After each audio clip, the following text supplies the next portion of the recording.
1 João, capítulo 1, versículos 5 a 10. Observe o texto e permaneça com a sua Bíblia aberta, até para conferir aquilo que eu estarei falando. Pode ser que eu dê um vacilo e fale alguma heresia, então você permaneça com a palavra do Senhor aberta, para conferir aquilo que eu estarei falando. Há algumas versões e traduções um pouco diferentes. Talvez a sua seja uma dessas. Não se preocupe. Diz assim a palavra do Senhor. Todos encontraram? Amém? Alguém na misericórdia aí, que Jesus é misericordioso.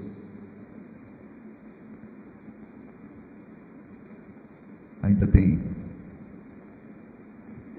O texto bíblico diz assim, na versão da minha Bíblia, talvez a sua seja um pouco diferente. E esta é a mensagem que dele ouvimos e vos anunciamos, que Deus é luz, e não há nele treva nenhuma. Se dissermos que temos comunhão com ele e andarmos em trevas, mentimos e não praticamos a verdade. Mas se andarmos na luz, como ele na luz está, temos comunhão uns com os outros, e o sangue de Jesus Cristo nos purifica de todo pecado. Se dissermos que não temos pecado, enganamo-nos a nós mesmos e não há verdade em nós. Se dissermos ou se confessarmos os nossos pecados, Ele é fiel e justo para nos perdoar os pecados e nos purificar de toda injustiça. Se dissermos que não pecamos, fazemo-lo mentiroso e a sua palavra não está em nós. No domingo passado eu iniciei a leitura e também a exposição dessa primeira carta de João e uma breve introdução dizendo o autor, que obviamente já vem citando o apóstolo João, e a data aproximadamente 90 a 95 depois de Cristo, e os destinatários, ou para quem escreveu, cristãos conhecidos de João, provavelmente uma comunidade ou uma igreja, e o contexto religioso, não fiz menção de contexto histórico, social, geográfico em si, unicamente religioso. João escreve para os cristãos que estavam enfrentando assédio, é isso mesmo, assédio das heresias e dos falsos crentes ou mestres, pastores. E ali naquele contexto estava gnosticismo, docentismo, serentismo e ainda outros. E João está escrevendo para despertar os amados quanto àqueles que estavam pregando um evangelho que não era o evangelho verdadeiro do Senhor Jesus. E nós encontramos na epístola amor, segurança, salvação, vida eterna em Cristo Jesus, certeza dessa vida eterna, comunhão com o Senhor e uns com os outros. Há também uma ideia central de toda a epístola que João apresenta. Ele apresenta Cristo eterno logo no início da epístola, e que Deus é luz, vida, amor. Também ele apresenta as heresias e combate, dizendo que aquele que crê em Cristo Jesus tem vida eterna. E se você crê, você tem vida eterna.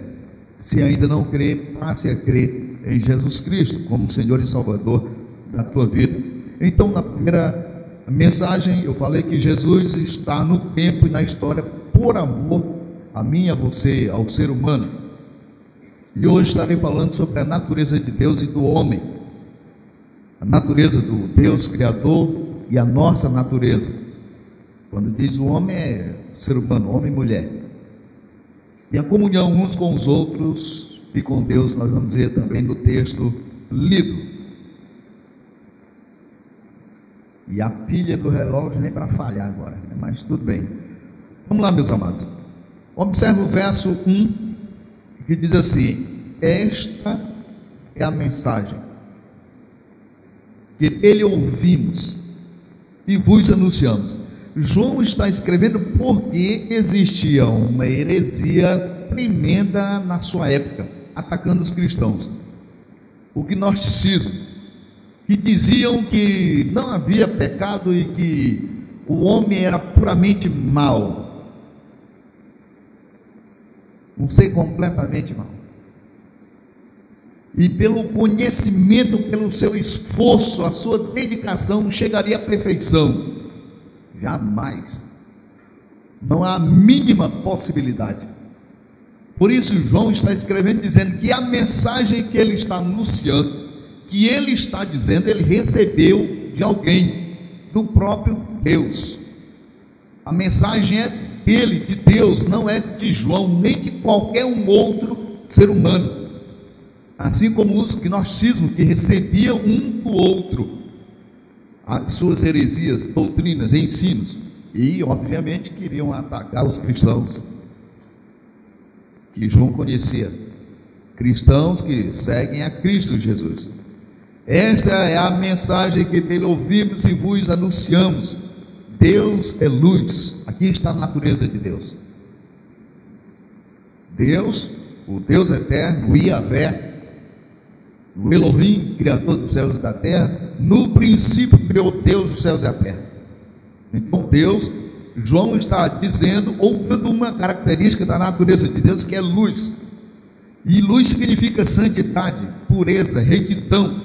Reflete a verdade da mensagem de João, do evangelho de salvação, de vida eterna.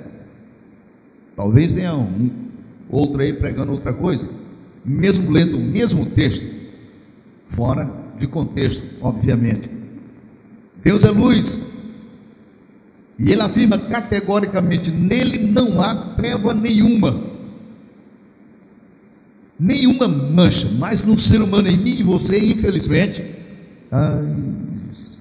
só Jesus na nossa causa. Nós falhamos, nós erramos todos os dias, e alguns todas as horas. E Deus é misericordioso, amoroso, que poupa a nossa vida. E louvado seja e exaltado o nome dele. Se não fosse a misericórdia dele, nós seríamos, diz o profeta, consumidos. Consumidos, essa é a verdade. Não há nenhuma treva, porque a treva é sinônimo de erro, de rebeldia, de desobediência, de maldade, de iniquidade. E isso não existe na pessoa bendita do Senhor nosso Deus.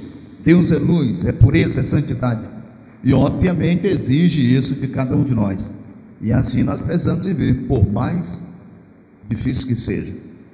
Nos versículos 6, 8 e 10, nós encontramos aqui a natureza do homem.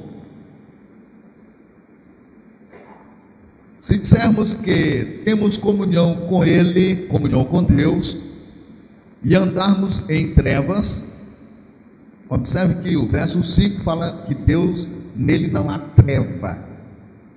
No 6, trevas, sinônimo de pecado, mau comportamento, rebeldia, desobediência, transgressão da lei de Deus e dos homens. Trevas no plural mesmo, é isso mesmo. Nós mentimos e não praticamos a verdade. 3 pontos interessantes aqui: dos falsos mestres, ou dos mestres do gnosticismo, que atacavam os cristãos na época de João. Primeiro, só tentavam enganar os outros. Essa era a ideia.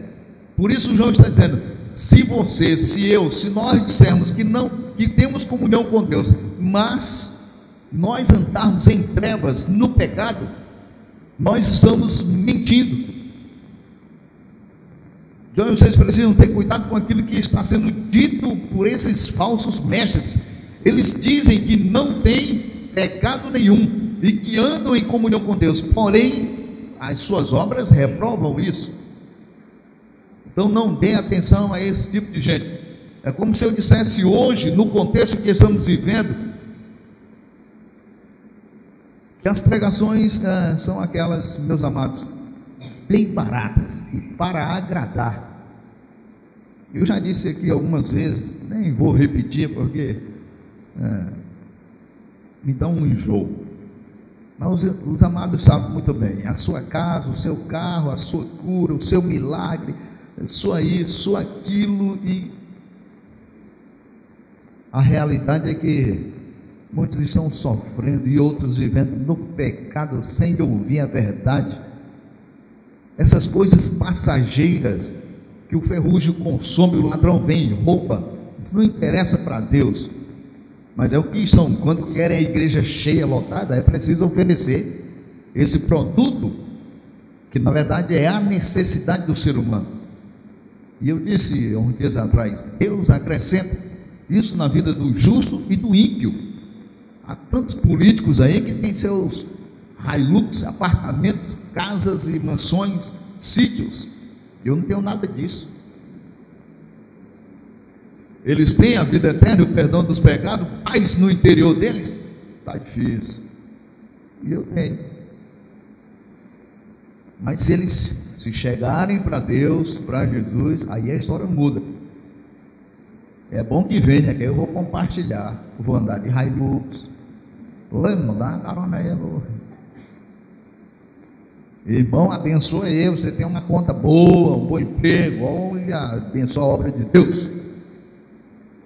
Vai dividir o pão com os amados irmãos, e comigo também, que sou irmão. No versículo 8, observe aí o verso 8. Os falsos mestres estavam também tentando enganar a si mesmo. Parece até haver uma inteligência na parte dessas pessoas que tentavam deturpar o evangelho verdadeiro que João ensinava aos cristãos. Se dissermos, por isso João está escrevendo dizendo assim, se dissermos que não temos pecado, aí você pode dizer, que é isso, pastor? Está dizendo que eu tenho pecado? Eu não tenho pecado nenhum. Pois acabou de ter um que mentiu.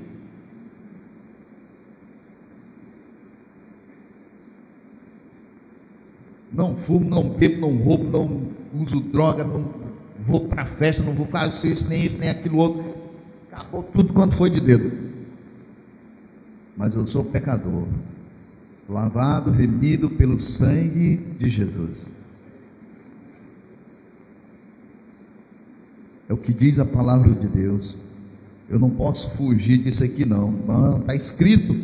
Se dissermos que não temos pecado, e algumas versões diz pecado nenhum, talvez seja a versão da sua Bíblia, enganamos-nos a nós mesmos. Eles tentavam enganar até a si mesmo, com outro pensamento, outra ideia. Não há verdade em nós. Se não há verdade, há portanto a mentira. Os gnósticos falavam que não eram pecadores, mas as suas ações, as suas práticas reprovavam aquilo que eles falavam. O argumento de João é o seguinte, do apóstolo João: se você diz uma coisa e faz outra, você é isso mesmo, você é mentiroso. Eita, será que tem algum mentiroso aqui? Eu espero que não, Jesus. E se tiver, a partir de hoje já não é mais. Que olha o que João está dizendo para aqueles irmãos: cuidado com esse povo aí que diz que não são pecadores, porque eles dizem uma coisa, mas fazem outra. As ações estão reprovando. O doutor Augusto Nicodemos, presbiteriano, ele diz que as ações dos cristãos, as minhas e as suas também, falam muito mais alto do que as nossas palavras. Elas refletem como está o nosso relacionamento com Deus. as suas ações e as minhas também. Então veja lá o que você anda fazendo, e veja lá também o que eu estou fazendo. É preciso ter cuidado no mundo em que estamos vivendo, tem que estar de olho atento. Um dia eu disse aqui na sala dos adultos, a minha esposa trabalha no hospital e já cria-se rapidamente as amizades, e lá, eu não sei que mal é esse não, mas de mulheres casadas só tem ela e uma outra, e umas 10 que já foram, não são mais. E uma dessas disse: ei, é o teu marido? É. Ele é crente? É. É bom que você fique atenta, sabe, assim, com o teu marido. Aí, mas o que é, mulher? Que você... Não é por mim, não. Aqui tem as nossas colegas. Epa! E tem que comprar um outro veículo, mulher. Aí você vai e vem, aí eu fico em casa. O mundo nos oferece tantas coisas, se você não estiver atento. E um cristão, meu amado irmão, minha amada irmã, é preciso saber onde está pisando e o que está dizendo, porque estamos cercados de pessoas que estão nos observando, e olha, e a qualquer momento pode apontar o dedo, e mais, parece que lança um contra o outro, e vai levando até que chega ao ponto de, olha, aconteceu isso, e diz que é cristão ou crente, como é mais conhecido. Nós somos pecadores, mas não é para estarmos na prática do pecado. João diz isso. Nada de viver na prática do pecado. Nós pecamos por omissão, em pensamentos, em palavras e em ações. Então não faça as ações, deixe só no pensamento, para você não sofrer consequências terríveis. No verso 10, ainda falando sobre o gnosticismo, e João defendendo aqui, combatendo a heresia. Se dissermos que não pecamos, no verso 8 ele diz: se dissermos que não temos pecado. Agora no verso 10 ele diz: se dissermos que não pecamos. Observe que a linguagem parece a mesma. É por isso que está falando da natureza do homem, da sua natureza, da minha também. Se dissermos que não pecamos, fazemo-lo mentiroso e a sua palavra não está em nós. Os gnósticos estavam mentindo. Estava nele não a verdade, mas a mentira. Estavam dizendo que Deus era mentiroso porque estavam contradizendo aquilo que a palavra de Deus diz. E ela diz que nós somos pecadores, e eles dizendo que não. E quando alguém diz isso, e João está dizendo, se dissermos que não pecamos, que não temos pecado nenhum, nós estamos dizendo que Deus é mentiroso. Certa vez eu estive numa reunião, hoje pela manhã eu disse aqui, eu já estive conversando, ou discutindo no bom sentido da palavra, discutindo que quase que ia ter um fight, um negócio assim do UFC. Mas era discutindo, já com Testemunho de Jeová, Adventista, Congregação Cristã, falta Seixas Moyer.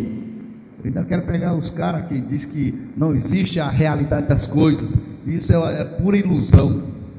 E eu tenho um exemplo aqui que eu vou chamar, não existe a matéria, não. Eu digo, olhe bem aqui direitinho, e quando ele se mas olha mesmo, abre bem os olhos, observa aí, e quando ele estiver observando, aí eu digo, ó, é pura ilusão, isso não é matéria não. Mas não, e a dor não existe, não está doendo nadinha em você, não é uma ideia, parecido com o gnosticismo, meus amados, parece que estão lendo, não sei nem o que, porque se estão lendo a Bíblia, estão meditando na capa, que é preta, não tem letra nenhuma. Se dissermos que não pecamos, estamos dizendo que Deus é mentiroso. Tentavam enganar a Deus, e não há a mínima possibilidade de nós enganarmos aquele que sabe todas as coisas. Deus é onisciente, conhece o nosso caráter, o nosso comportamento. Antes, na verdade, de dissermos ou de falarmos alguma palavra, o Senhor já sabe o que há no nosso coração. Mas João fala da comunhão, versículo 7. Volta um pouco aí. Comunhão uns com os outros. Mas, se andarmos na luz como Ele na luz está, temos comunhão uns com os outros, e o sangue de Jesus Cristo nos purifica de todo pecado. O sangue de Jesus Cristo, seu Filho, em outras traduções, versões, talvez seja a sua, nos purifica de todo pecado. 3 verdades nós encontramos aqui.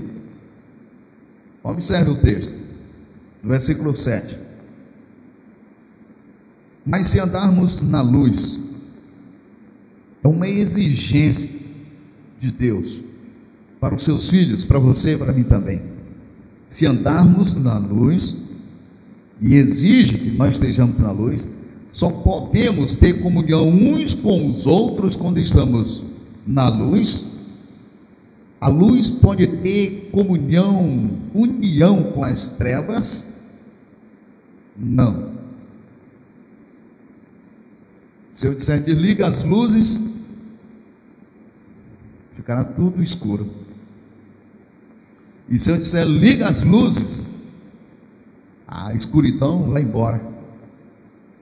Não podem se unir. Para ter comunhão com Deus e uns com os outros, nós precisamos estar na luz, em Deus, em Jesus Cristo, seu Filho. Senão, meus amados, não tem como. Nós estaremos mentindo.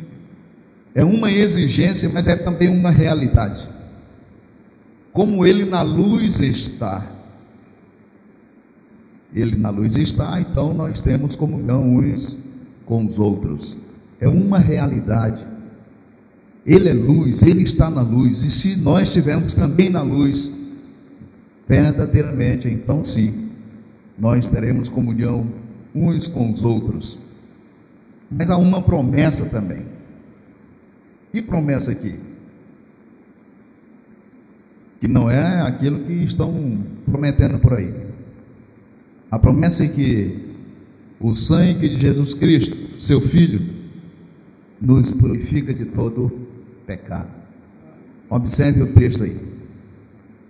A promessa está: e o sangue de Jesus Cristo, seu Filho, nos purifica de todo pecado. A realidade da comunhão, e há uma exigência para essa comunhão, e só pode termos, na verdade, só poderemos ter comunhão uns com os outros e também com Deus, quando o sangue de Jesus Cristo nos purificar de todo pecado. E como isso acontece? Confessando. Confesse o pecado. Parece difícil. Não, confesse o seu erro, a sua falta, a sua falha, para que você esteja em paz, em comunhão com o Senhor. Versículo 9. E aí nós estaremos fechando o texto. Se confessarmos os nossos pecados, o que João está dizendo? Ele diz categoricamente que nós temos pecados, que nós somos pecadores. Se confessarmos os nossos pecados, Ele é fiel e justo para nos perdoar os pecados. Mas não somente perdoar os pecados, nos purificar de toda injustiça. 3 verdades também aqui no texto, no versículo. Observe. E essa para nossa comunhão com Deus. Não podemos ter comunhão com o Senhor com o nosso coração cheio de maldade, de pecado, de rancor, ressentimento, iniquidade. Não tem como. É preciso confessar. Se confessarmos os nossos pecados, Aqui está a base do perdão. Só vai acontecer isso. Para acontecer o perdão é preciso você, eu, nós confessarmos os nossos delitos, pecados. E qual é o seu pecado hoje que você precisa confessar a Deus? Talvez, pastor, eu hoje não pequei de jeito nenhum. Eu já cometi um. Aí vai ter que confessar esse agora. Pastor, quando eu entrei aqui nesse santuário aqui, eu orei pedindo perdão. Louvado seja Deus por isso. Mas nem todos fizeram. A base para o perdão, a condição para o perdão, a posse desse perdão. Deus é fiel e justo para nos perdoar os pecados. Perdoa todo e qualquer pecado que você tiver. A condição, você precisa, nós, confessarmos, tem que confessar. A fidelidade de Deus é que garante o perdão dos pecados. Em Deus não há pecado, então somente Ele pode perdoar. E talvez nós estamos vivendo assim, com o coração cheio de muitas coisas, a ponto de sofrermos consequências terríveis na nossa alma, devido a essas mazelas.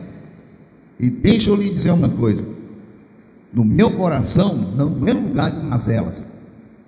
Então, portanto, no seu coração também não deve ser. Lance fora todo o rancor, toda a ira. Pastor, mas você não conhece o que eu passei. E vai, já passou uma situação difícil, ainda vai carregar isso? Não. Joga fora. Mas a minha vontade era de fazer isso e aquilo com o fulano. Mas fique só na vontade. Esqueça. Peça perdão a Deus, entregue a Deus, seja livre. Coisas simples, para mim aqui, simples. Eu entendi que deveria cooperar e fazer isso na igreja naturalmente, nunca me faltou nada.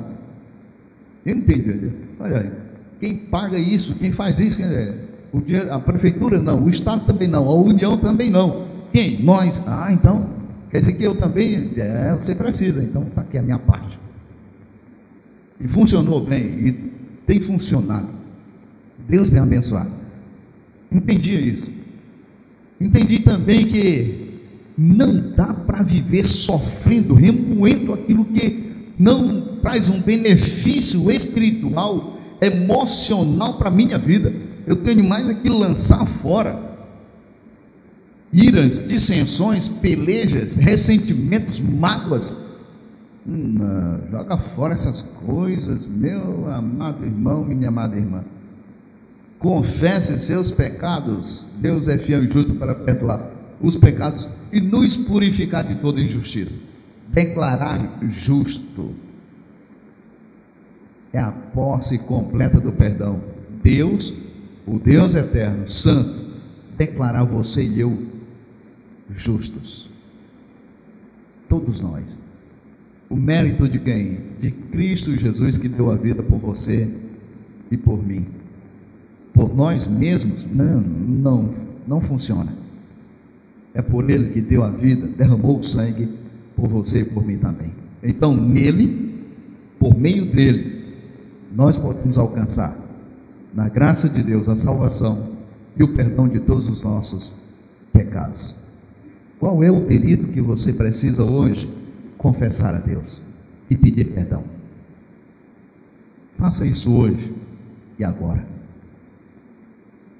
Nada de guardar isso no seu coração, vai trazer consequências e ruins. Então lance fora em nome de Jesus. E agora, para que você esteja em paz com Deus, em comunhão com Ele, é preciso assim fazê-lo. Eu não sei a sua situação, mas depois de ouvir a palavra do Senhor, não faça como o salmista, no Salmo 32, verso 3 e 4. Enquanto me calei, Isso falando dos seus pecados, de suas iniquidades. Meus ossos estavam sendo consumidos.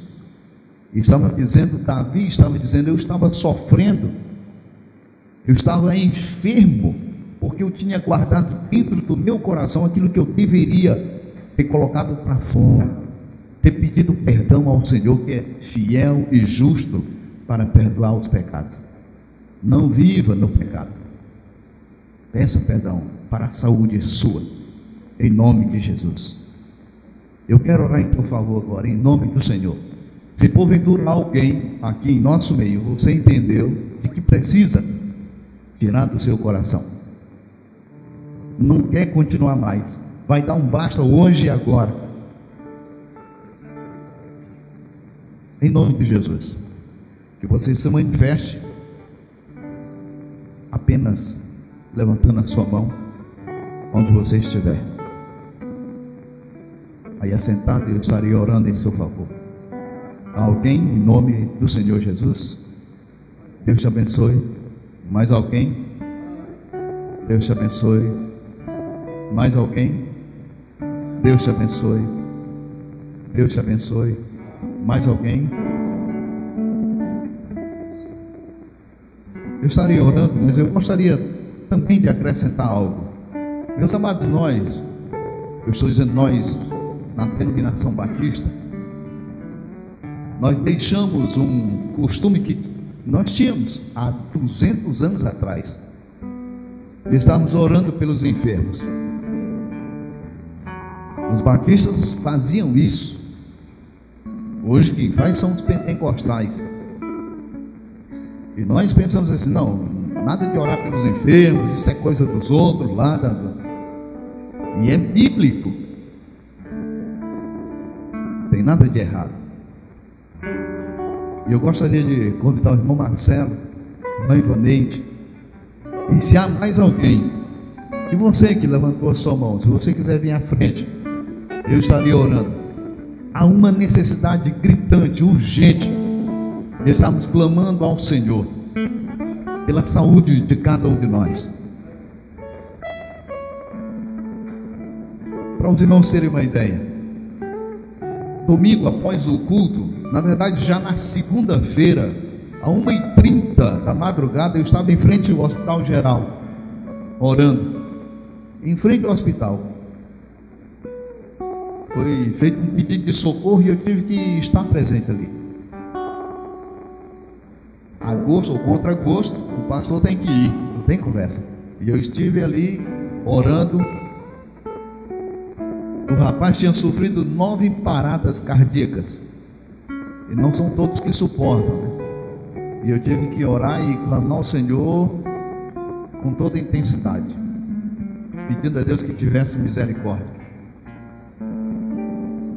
Eu não sei qual o propósito, o objetivo do Senhor permitir tal coisa, mas o Senhor está ensinando algumas coisas.